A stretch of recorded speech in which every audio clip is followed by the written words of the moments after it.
I'm delighted to have the chance to interview Gary Bramall, who's the Chief Marketing Officer of Zoopla. Gary and I are going to be having a conversation about how we can accelerate through these strange times. So, Gary, how are you? Hey, Paul. Yeah, I'm great. How are you doing? Yeah, really good. Sounds like you can hear me okay. Yeah, all good. Thank you. Excellent. Not as tropical as Asia, coming from just northwest London, I'm afraid. It looks fairly nice, your backdrop anyway. So today, I guess we're talking about very strange times. So I'd love if you could maybe just share some of what's happened to Zoopla in the last 6 to 9 months. And clearly the property market's been a bit stop and start. So maybe you could just start by painting that picture for us.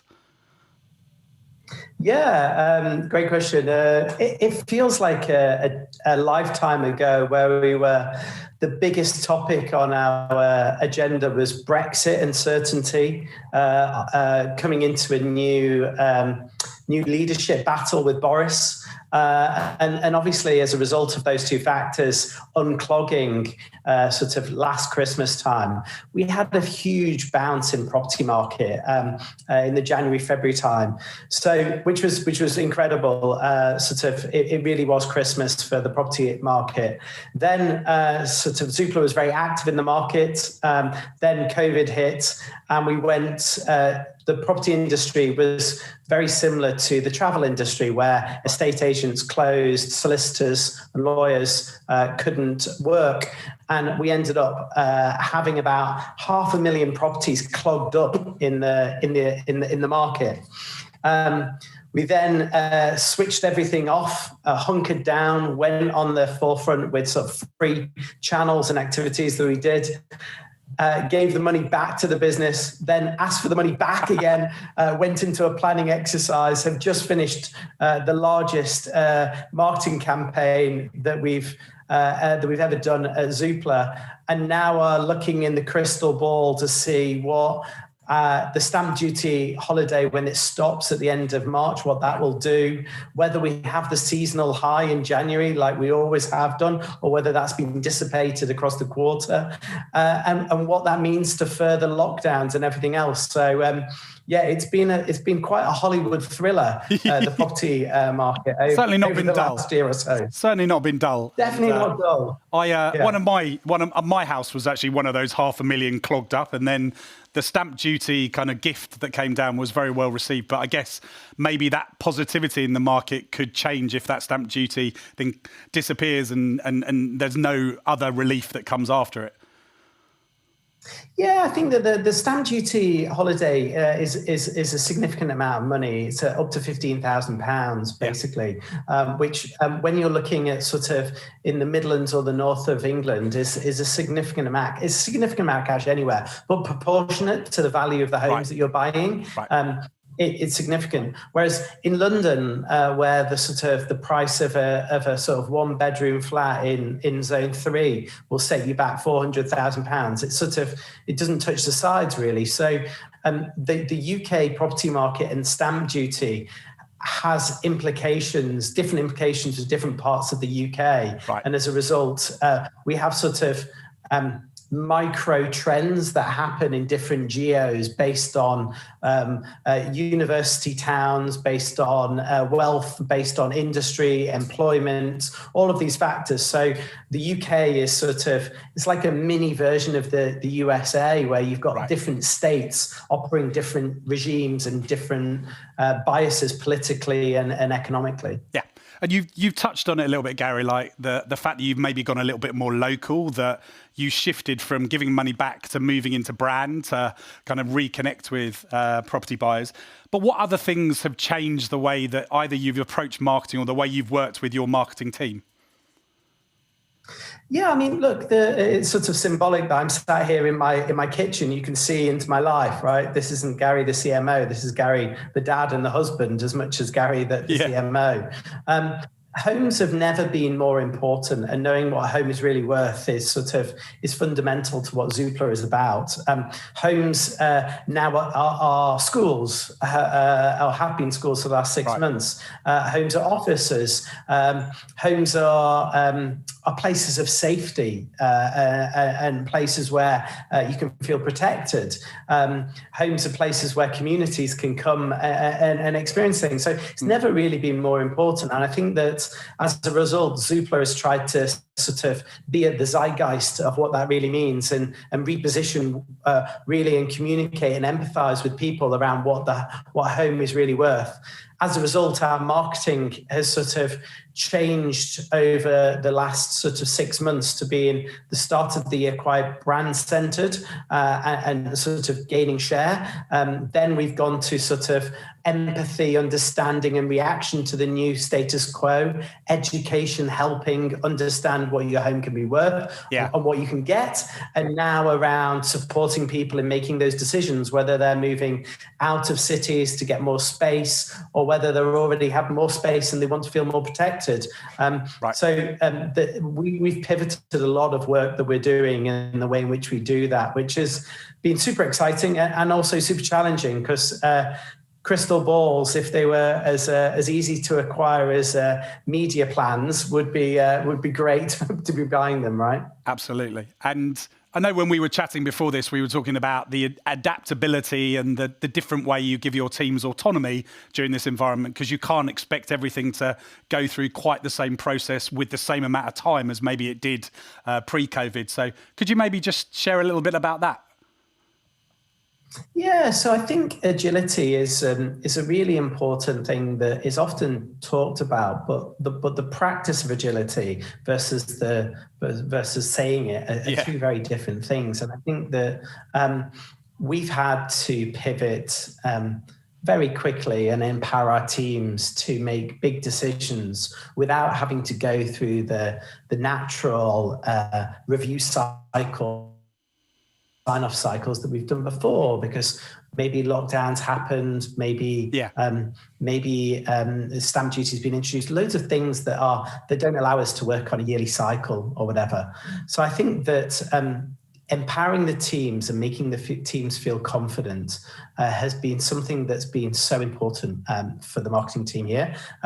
Really orientating towards the impact that we want to drive, committing to the KPIs that are really important to the underlying business KPIs. Marketing and marketeers spend real money. Yeah, right? absolutely. This is real money. It's an investment. And as a result, yeah, it's a big investment. And I think with that power comes great responsibility. And I think that therefore getting the marketeers to really understand what that means, attaching it to the performance of the business, but also orientating around what the market wants has been fundamental. It's a challenge I think that we're always going to be on, but it's never been quite as pronounced as it is at the moment. Right. And that is a great segue into my next question, Gary, which is, sounds like marketing is very much seen as a strategic driver within Zoopla. Some businesses maybe marketing seen a little bit more like a support department.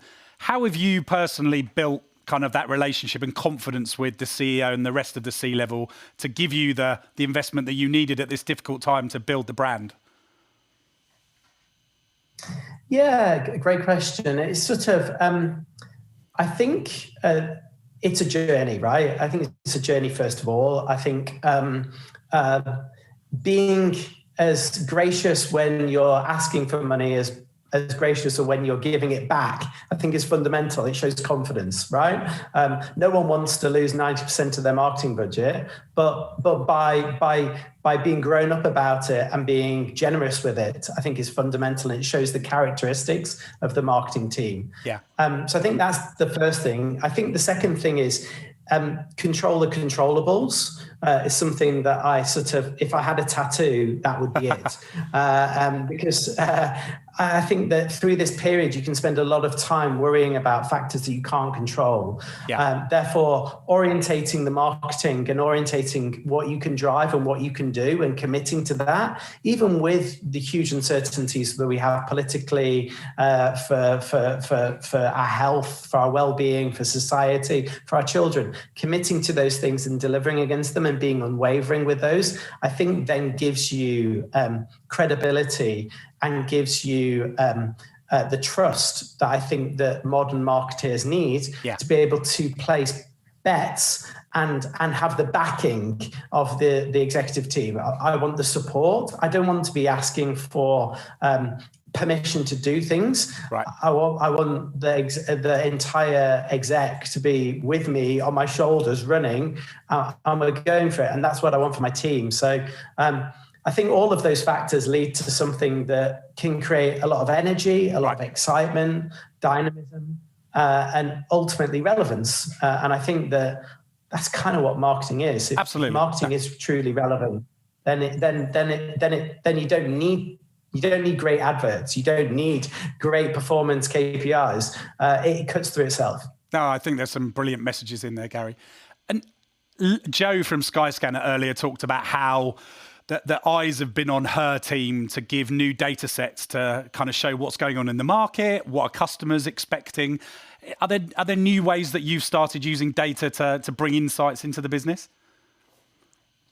So we've been really lucky. Our business is built on data, right? We have our business, that's the beating heart of it. We provide, we know what home is really worth is basically around people coming to Zoopla to be able to understand what the value of homes were and weren't. So we understand what the underlying KPIs are of the market.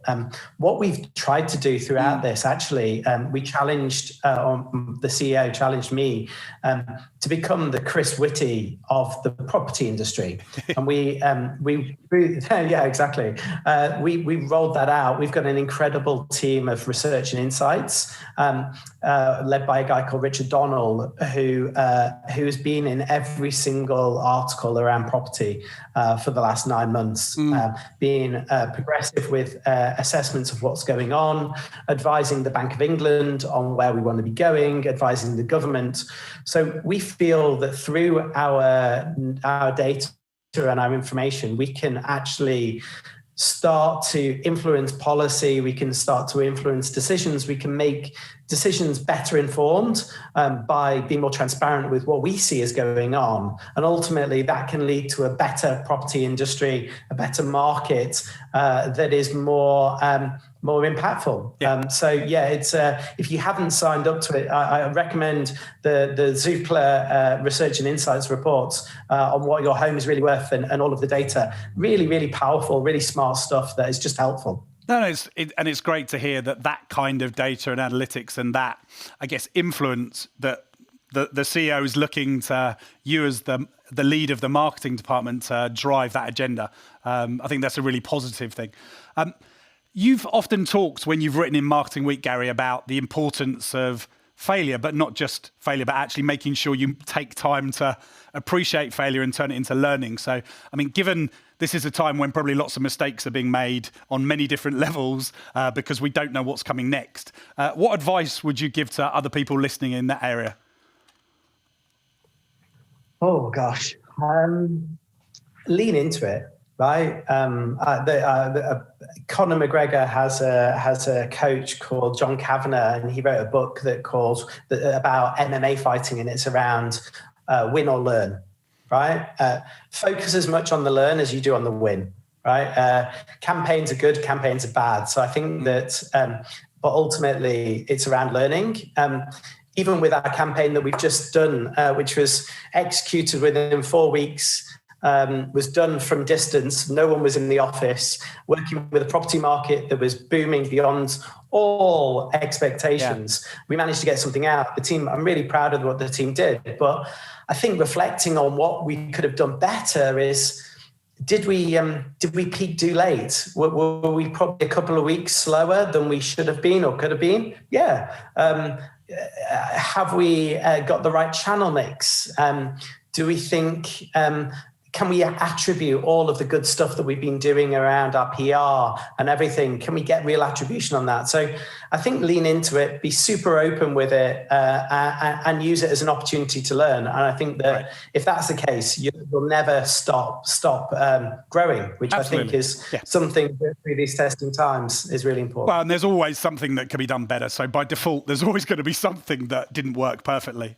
So look, Gary, I've really enjoyed our chat. Sadly, we've run out of time, but we probably could have talked for another 15 minutes. But thank you so much for making the time for us this morning. Yeah, no. Brilliant. Thanks a lot, Paul. All the best. See you later. Appreciate the time. Take Cheers, care. chat. Bye. Bye-bye.